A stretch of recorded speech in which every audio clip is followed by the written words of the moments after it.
Hi, this is Melvin MacLeod. I'm editor-in-chief of the Shambhala Sun magazine and of Buddha Dharma, the Practitioner's Quarterly. We're here at New York's famous St. John the Defying Cathedral, following the memorial for the famed Tibet scholar Gene Smith. And to help us assess the importance of Gene Smith's contribution to Tibetan studies, we're joined by Professor Leonard of Harvard University.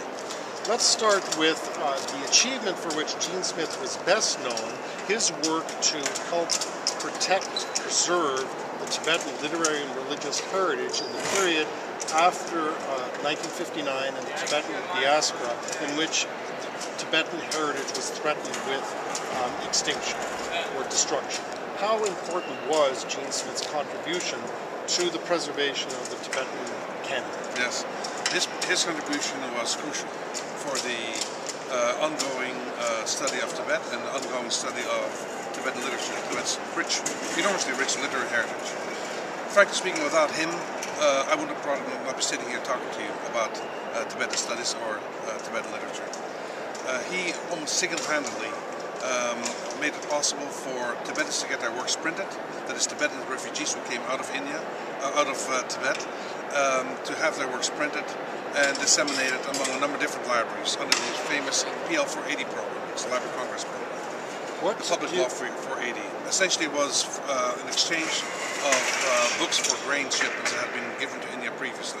Yes. What do you think if he hadn't done that work, where would Tibetan studies and the Tibetan heritage be now? It would be nowhere. Really? That's significant. It would be nowhere. He's the only person who had the wherewithal, the foresight, the brilliance to make this happen. Sure, I'm sure that in the course of time, many Tibetans would have seen the possibility of printing the works that they brought with them from Tibet. But this would have taken a much longer time had it not been for Gene. So that's really a historic contribution. It's a historic contribution, no question about it.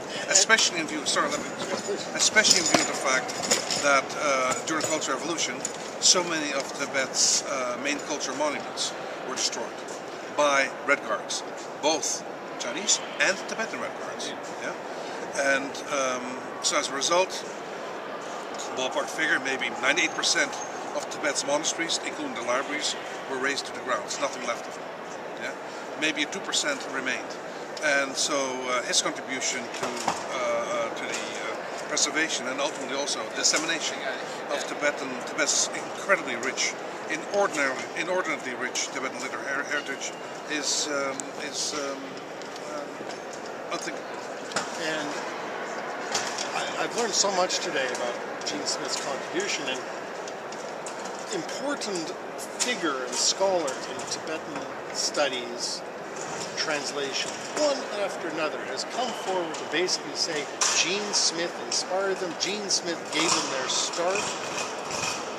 He seems in a way to have been the genesis of the entire field, not simply in the preservation of the tradition, but indeed of the inspiration and the passing along of his knowledge to all, seemingly, major figures in the field today. He was larger than life, literally and also definitely figuratively. But he was also a very large man. Yes.